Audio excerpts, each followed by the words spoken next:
안녕하세요, 여러분. 오늘 제가 여러분과 함께 나누고 싶은 이야기는 많은 분들이 경험하고 계시지만 쉽게 말하기 어려워하는 주제입니다.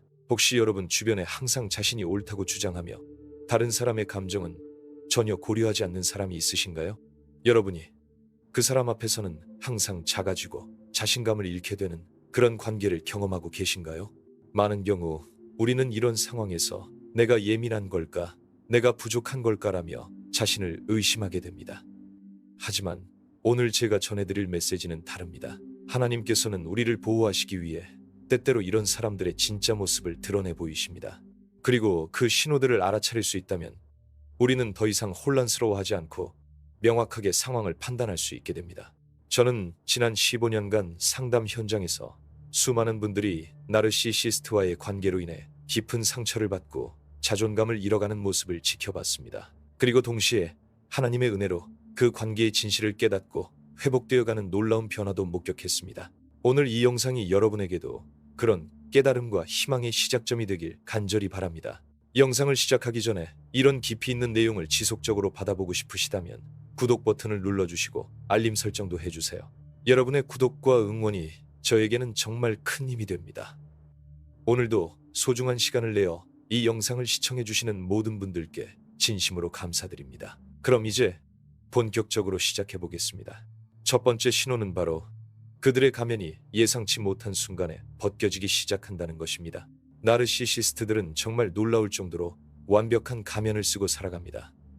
처음 만났을 때 여러분은 아마 그들에게 깊은 인상을 받았을 것입니다. 이렇게 매력적이고 자신감 넘치는 사람이 나에게 관심을 보여주다니라고 생각하셨을 수도 있죠. 그들은 초기에 여러분을 마치 세상에서 가장 특별한 사람인 것처럼 대합니다. 이를 심리학에서는 러브 보밍이라고 부르는데 마치 사랑의 폭탄을 쏟아붓는 것과 같다고 해서 붙여진 이름입니다. 하지만 하나님께서는 진실을 숨길 수 없게 하십니다. 시간이 지나면서 그들의 진짜 모습이 조금씩 드러나기 시작합니다. 그것도 그들이 전혀 예상하지 못한 순간에 말이죠. 예를 들어 레스토랑에서 서빙하는 직원에게 갑자기 화를 내거나 자신의 실수를 절대 인정하지 않으려고 다른 사람을 비난하는 모습을 보게 됩니다. 제가 상담했던 한 내담자분의 이야기를 들려드리겠습니다. 그분은 6개월 동안 정말 완벽해 보이는 남자친구와 교제를 하고 계셨습니다. 그는 항상 신사적이었고 그녀의 말을 잘 들어주는 것처럼 보였습니다. 하지만 어느 날 그들이 함께 그녀의 가족을 만나러 갔을 때 그녀의 어머니가 실수로 그의 옷에 음식을 흘렸습니다. 그 순간 그는 완전히 다른 사람이 되었습니다.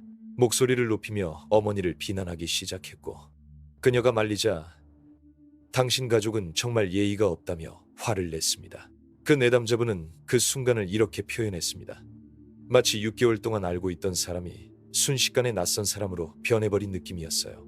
그리고 무엇보다 무서웠던 것은 그가 나중에는 자신이 화낸 것을 전혀 기억하지 못한다고 주장한 거예요. 마치 내가 거짓말을 하고 있는 것처럼 말이죠. 이것이 바로 하나님께서 보여주시는 첫 번째 신호입니다. 나르시시스트들은 평소에 자신의 이미지를 완벽하게 관리하려고 노력하지만 예상치 못한 상황에서는 그들의 진짜 성격이 드러날 수밖에 없습니다. 특히 그들이 통제할 수 없는 상황이 발생했을 때 혹은 자신의 우월감이 위협받는다고 느낄 때 이런 일이 일어납니다. 여러분도 혹시 이런 경험이 있으신가요? 평소에는 정말 좋은 사람처럼 보였던 누군가가 갑자기 전혀 다른 모습을 보여준 적이 있으신가요? 그리고 나중에 그들이 마치 그런 일이 없었던 것처럼 행동하거나 오히려 여러분이 과민 반응을 보인다고 말한 적이 있으신가요? 이런 순간들을 그냥 넘기지 마시기 바랍니다. 하나님께서는 우리가 상처받기 전에 미리 경고의 신호를 보내주십니다. 그 신호를 알아차리는 것이 바로 지혜입니다. 성경 잠언 27장 14절에서는 이른 아침에 큰 소리로 그의 이웃을 축복하면 도리어 저주같이 여기게 되느니라 라고 말씀하고 있습니다. 때로는 과도한 친절이나 관심이 오히려 의심해야 할 신호일 수 있다는 뜻입니다. 나르시시스트들의 가면이 벗겨지는 또 다른 순간은 그들이 비판을 받을 때입니다. 건설적인 피드백이나 가벼운 지적조차도 그들에게는 견딜 수 없는 공격으로 느껴집니다. 왜냐하면 그들의 내면에는 깊은 수치심과 열등감이 숨어 있기 때문입니다.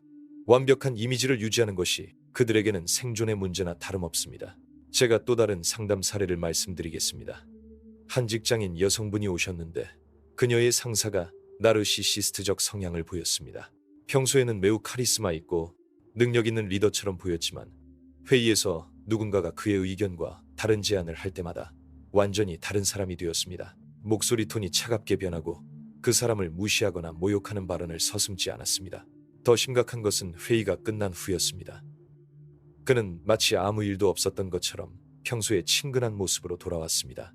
그리고 다른 직원들이 그날의 일을 언급하면 나는 그냥 회사를 위해 엄격하게 한 것뿐이다.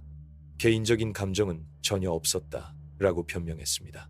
이런 일이 반복되자 직원들은 점점 그 앞에서 자신의 의견을 말하는 것을 두려워하게 되었습니다. 이것이 바로 나르시시스트들이 가면을 쓰는 이유입니다. 그들은 다른 사람들을 통제하고 싶어하고 항상 자신이 우위에 있다고 느끼고 싶어합니다. 하지만 그 가면 뒤에는 실제로는 매우 불안정하고 취약한 자아가 숨어 있습니다. 그래서 자신의 약점이 드러날 수 있는 상황에서는 과도하게 방어적이 되거나 공격적이 됩니다.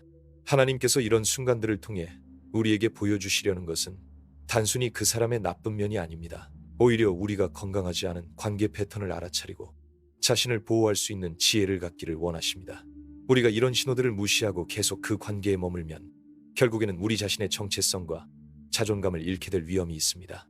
특히 이런 가면이 벗겨지는 순간들은 보통 관계가 깊어질수록 더 자주 나타납니다. 처음에는 1년에 한두 번 정도였다가 점점 더 자주, 더 강하게 나타나게 됩니다. 그리고 그들은 항상 그런 행동에 대한 합리적인 변명을 가지고 있습니다.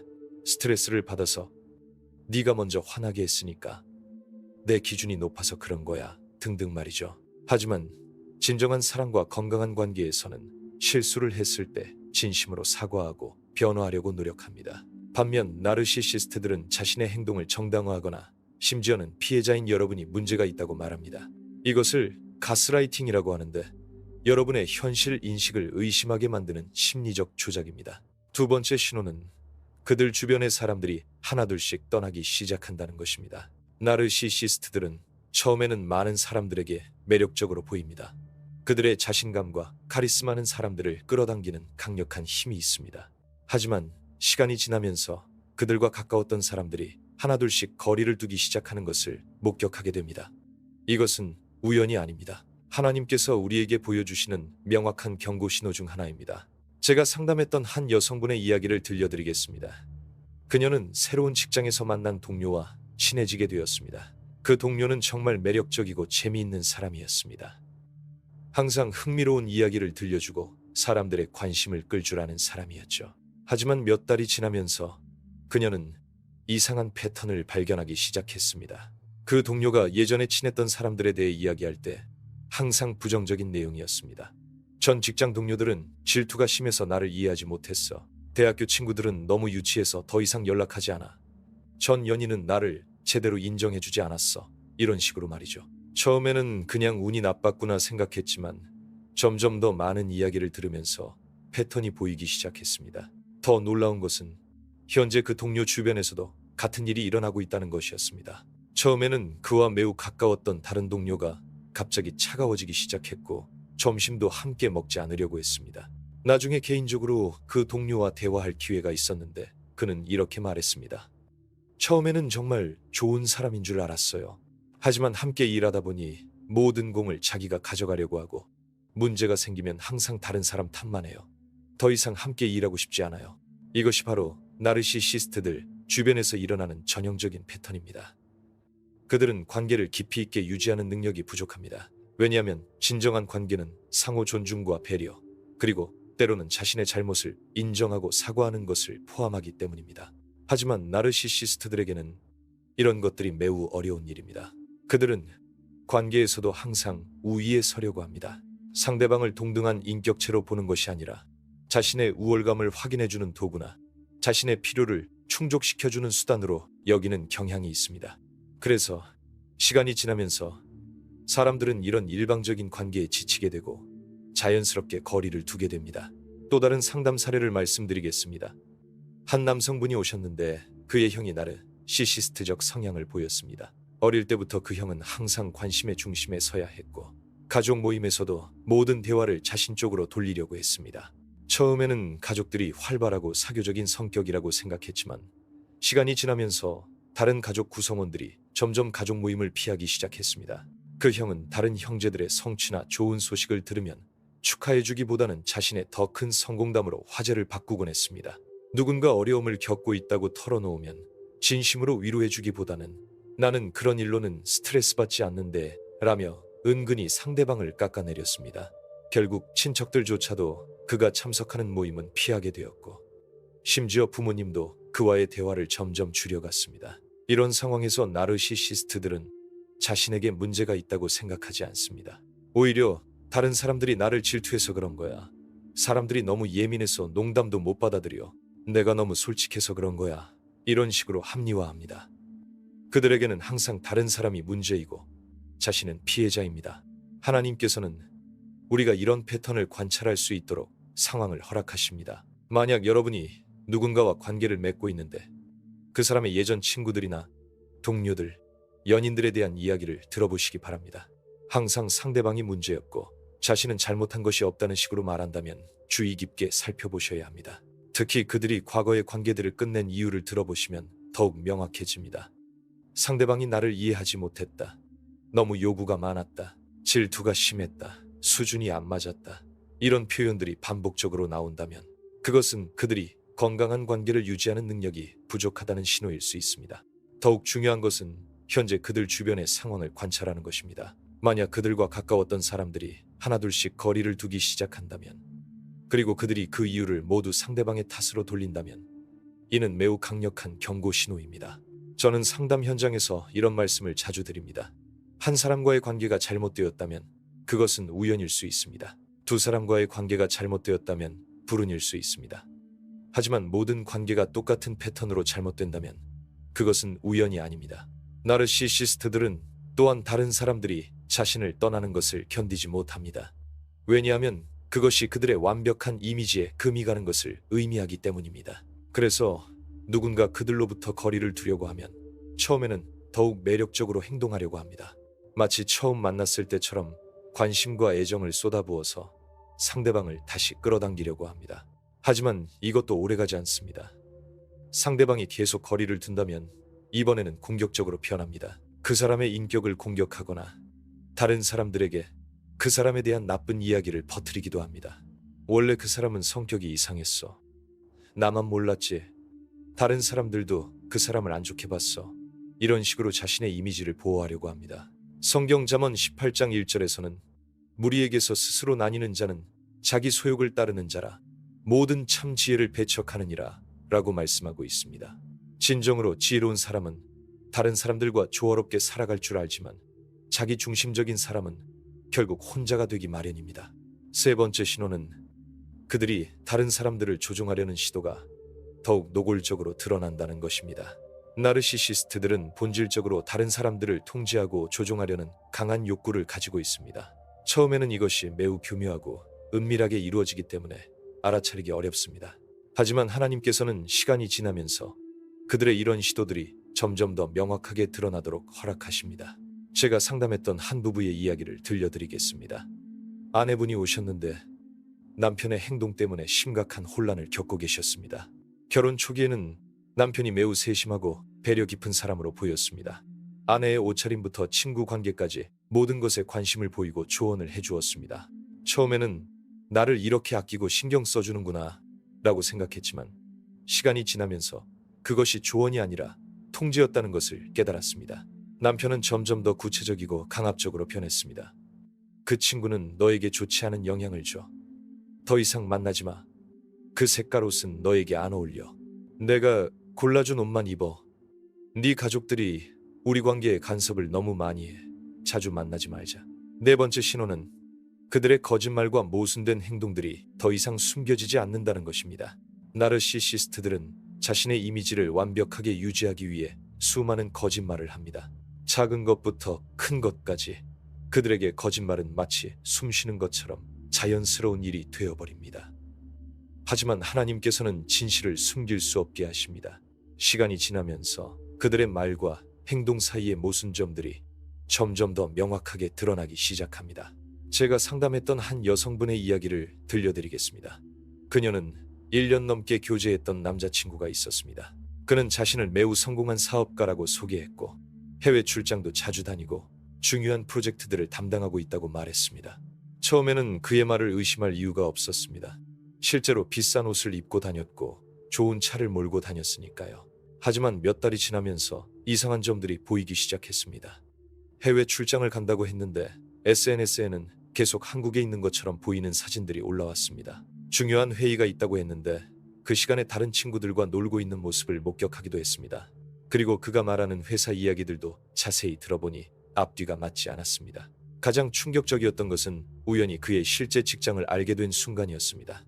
그는 작은 회사의 일반 사원이었고 그가 자랑했던 모든 성공담들은 거짓이었습니다. 그녀가 이 사실을 추궁했을 때 그는 화를 내며 네가 나를 믿지 못하는 게 문제야. 나는 미래를 위해 투자하고 있는 거라고 라고 말했습니다. 심지어 네가 너무 물질적이어서 내 진짜 모습을 사랑하지 못하는 거야 라며 오히려 그녀를 비난했습니다. 이것이 바로 나르시시스트들의 전형적인 패턴입니다. 그들은 거짓말이 들통났을 때도 절대 잘못을 인정하지 않습니다. 오히려 상황을 뒤바꿔서 상대방이 문제가 있는 것처럼 만듭니다. 이를 심리학에서는 투사라고 부르는데 자신의 잘못을 다른 사람에게 떠넘기는 방어기제입니다. 또 다른 상담 사례를 말씀드리겠습니다.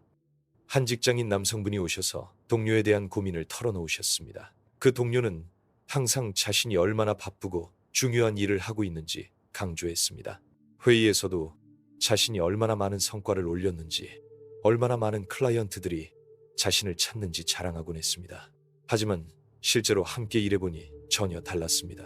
중요한 업무는 대부분 다른 사람들에게 떠넘기고 성과가 나오면 자신의 공으로 가져갔습니다. 문제가 생기면 항상 다른 사람 탓을 했고 심지어는 자신이 처음부터 반대했었다며 거짓말을 하기도 했습니다.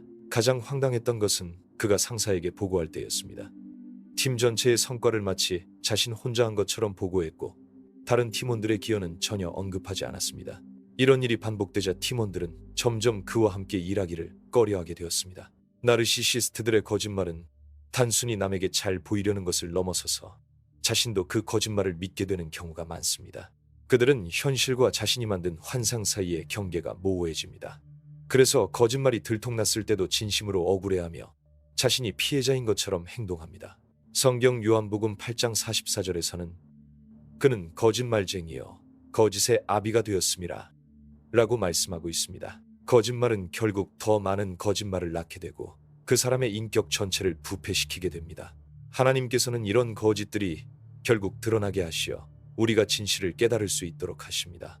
다섯 번째 신호는 그들이 받는 비판이나 책임 추궁이 점점 더 강해진다는 것입니다. 하나님께서는 의로우신 분이시며 불의를 그냥 내버려 두지 않으십니다. 나르시시스트들이 다른 사람들에게 상처를 주고 책임을 회피하며 거짓된 삶을 살아갈 때 하나님께서는 그들이 마땅히 받아야 할 결과들을 허락하십니다. 처음에는 작은 지적이나 비판으로 시작되지만 점점 더 많은 사람들이 그들의 진짜 모습을 알게 되면서 더 강한 책임 추궁을 받게 됩니다. 제가 상담했던 한 교회 집사님의 이야기를 들려드리겠습니다.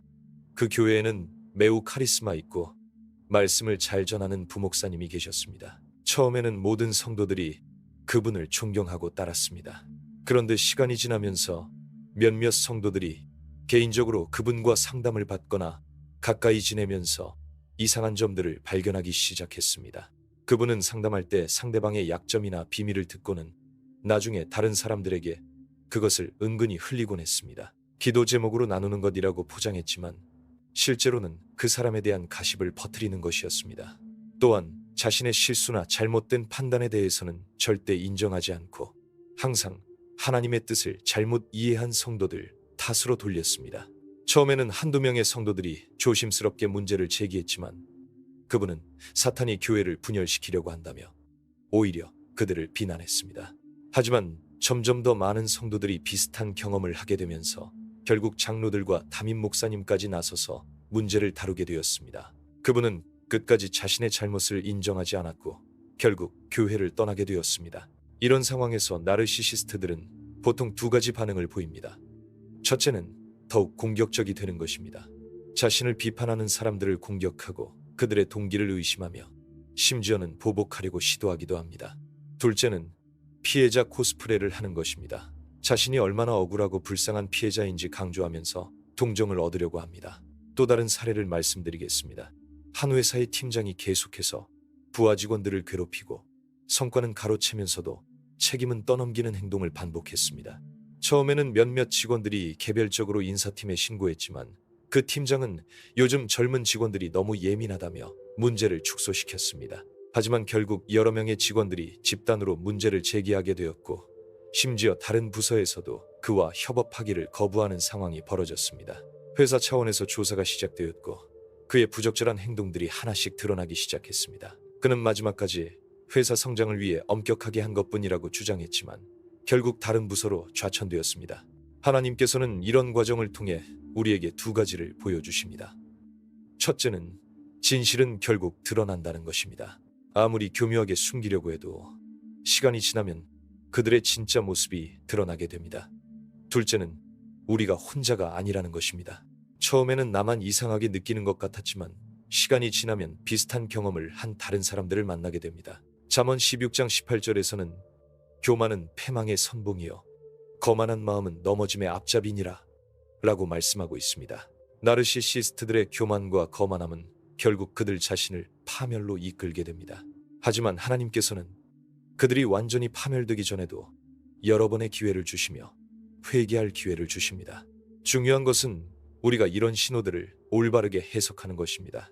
나르시시스트가 비판을 받거나 책임 추궁을 당할 때 그들은 종종 우리에게 와서 자신이 얼마나 억울한 피해자인지 호소합니다. 사람들이 나를 질투해서 그런 거야. 내가 너무 뛰어나서 시기하는 거야. 세상이 너무 불공평해. 이런 식으로 말이죠. 하지만 우리는 그들의 말만 듣지 말고 실제 상황을 객관적으로 판단해야 합니다. 정말로 그들이 억울한 피해자인지 아니면 자신의 행동에 대한 당연한 결과를 받고 있는 것인지 지혜롭게 분별해야 합니다. 여섯 번째 신호는 그들의 진짜 동기와 의도가 명확하게 드러난다는 것입니다. 나르시시스트들은 처음에는 사랑과 관심, 도움의 이름으로 접근합니다. 하지만 시간이 지나면서 그들의 모든 행동 뒤에 숨겨진 진짜 의도가 드러나게 됩니다. 그것은 바로 자신의 이익과 만족, 그리고 통제입니다. 하나님께서는 우리가 이 진실을 깨달을 수 있도록 상황을 허락하십니다. 제가 상담했던 한 대학생의 이야기를 들려드리겠습니다. 그녀에게는 매우 친절하고 도움을 많이 주는 선배가 있었습니다. 학과 공부부터 진로 상담까지 마치 진짜 오빠처럼 챙겨주는 사람이었습니다. 하지만 시간이 지나면서 그녀는 이상한 점을 발견했습니다. 그 선배의 도움에는 항상 조건이 따랐습니다. 내가 이렇게 도와주는데 네가 다른 남자들과 친하게 지내는 건 좀 그렇지 않아? 내가 너에게 시간을 많이 투자하고 있는데 다른 사람들에게도 똑같이 친절하면 내가 특별하다고 느끼지 않잖아. 이런 식으로 점점 더 많은 것을 요구하기 시작했습니다. 결국 그의 모든 친절과 도움은 그녀를 자신의 소유물로 만들려는 계획의 일부였다는 것이 드러났습니다. 일곱 번째이자 마지막 신호는 하나님께서 당신에게 명확한 평안과 확신을 주신다는 것입니다. 이것은 가장 중요한 신호입니다. 앞에 6가지 신호들을 통해 상황이 점점 명확해지면서 하나님께서는 우리의 마음에 평안을 주십니다. 더 이상 내가 예민한 걸까? 내가 잘못 생각하는 걸까 하며 자신을 의심하지 않게 됩니다. 대신에 이제 알겠다. 이것이 진실이구나 라는 확신이 옵니다. 한 어머니의 이야기를 들려드리겠습니다. 그녀는 오랫동안 자신의 성인 아들과의 관계 때문에 괴로워했습니다. 아들은 겉으로는 효자 같아 보였지만 실제로는 어머니를 정서적으로 조종하고 있었습니다. 어머니가 다른 자녀들이나 친구들과 시간을 보내려고 하면 갑자기 아프다고 하거나 큰 문제가 생겼다며 관심을 자신에게 돌리곤 했습니다. 몇 년 동안 어머니는 아들이 나를 많이 필요로 하는구나 라고 생각했습니다. 하지만 점점 더 많은 일들이 일어나면서 패턴이 보이기 시작했습니다. 그리고 어느 날 기도하던 중에 하나님께서 깊은 평안과 함께 확신을 주셨습니다. 이것은 건강한 사랑이 아니다. 이것은 조종이다. 그 순간부터 모든 것이 명확해졌습니다. 더 이상 혼란스럽지 않았고 죄책감도 느끼지 않았습니다. 오히려 하나님께서 자신을 보호하시기 위해 이 모든 신호들을 보여주셨다는 것을 깨달았습니다. 그리고 지혜롭게 경계를 설정하고 건강한 관계를 유지할 수 있게 되었습니다. 성경 빌립보서 4장 7절에서는 하나님의 평강이 모든 지각에 뛰어나서 그리스도 예수 안에서 너희 마음과 생각을 지키시리라 라고 말씀하고 있습니다. 하나님께서 주시는 평안은 우리의 이해를 뛰어넘어서 우리를 보호하고 인도하십니다. 사랑하는 여러분, 오늘 이 7가지 신호들을 통해 여러분의 삶을 돌아보시기 바랍니다. 혹시 여러분 주변에 이런 패턴을 보이는 사람이 있다면 하나님께서 여러분을 보호하시려고 그 신호들을 보여주시는 것일 수 있습니다. 무엇보다 중요한 것은 이런 깨달음이 그들을 미워하거나 정죄하라는 것이 아니라는 점입니다. 하나님께서는 우리가 지혜롭게 경계를 설정하고 자신을 보호하면서도 사랑으로 기도할 수 있기를 원하십니다.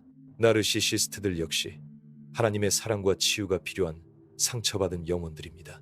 하지만 동시에 우리는 현명해야 합니다.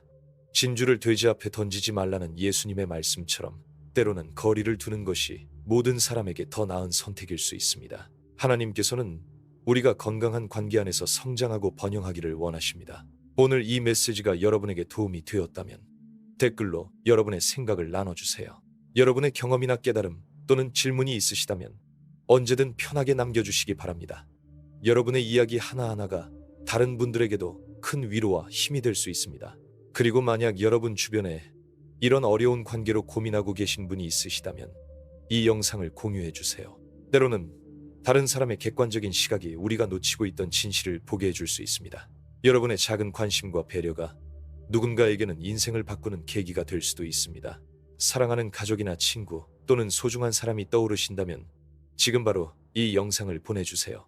이 영상이 도움이 될 것 같아서 라는 짧은 메시지와 함께 말이죠. 여러분의 사랑과 관심이 그들에게 새로운 희망과 용기를 줄 것입니다. 다음 영상에서는 나르시시스트와의 관계에서 어떻게 자신을 보호하고 건강한 경계를 설정할 수 있는지에 대해 더 구체적으로 다뤄보겠습니다. 구독 알림 설정을 해두시면 새로운 영상을 놓치지 않고 받아보실 수 있습니다. 오늘도 끝까지 함께해 주신 모든 분들께 진심으로 감사드립니다.